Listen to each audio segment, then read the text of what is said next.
Sa Talisay City, kay lakip ang mga gamit sa pagpanagat na guba human sa pagigo sa Bagyong Odette. Apektado ang panginabuhian sa mga mananagat. Apan kaganina, 30 kanila ang nakadawat og motorized bangka gikan sa usa ka NGO. Ang detalye sa report ni Femery Dumabo. Si Tatay William Playda, 61 anyos, kinsa kapin na sa 30 katuig nga mananagat sa Barangay Poblasyon, Talisay City. Usa sa nag-uulhuman sa Bagyong Odette. Dili lang ang ilang balay ang naguba, kundi lakip ang iyang panginabuhian. Purot, agam nabili lang, uikog na lang. Okay. Wala nakapanagat na tagaan mi atong sa kuan. Nigob. Ito, buhat na mo ginahinay. Apan ganihang buntag, dako niyang pasalamat nga usa siya sa 30 ka mga napiling benepisyaryo sa fiberglass motorized bangka.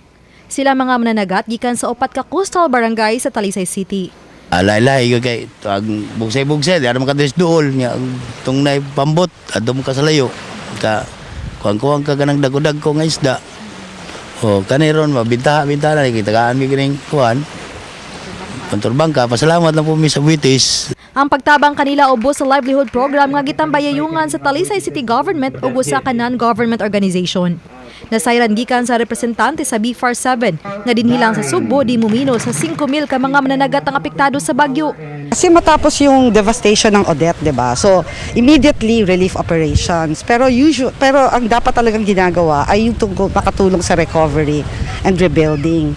So ito yung aming mga programa, some of our programs na in order to help rebuild the lives and livelihood of the people in Cebu. Actually, ang nahitabo gyud pag sa mga mangingisda pag Bagyong Odette, nanamtay uban na na-insured na to ang ilahang mga bangka na natabangan na to sila.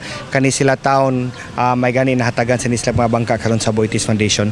Dugang ni Gulyas nga monitoron sa City Agriculturist ang paggamit sa mga benepisyaryo sa maong mga bangka. Laing mga lugar pa unya ang makadawat sa mga livelihood kits gikan sa NGO agig tabang sa katawhan aron padayong makabangon gikan sa kadaot nga dala sa Bagyong Odette. Uban ni Jun Solon, ako si Femery Dumabok. Balitang Bisdak.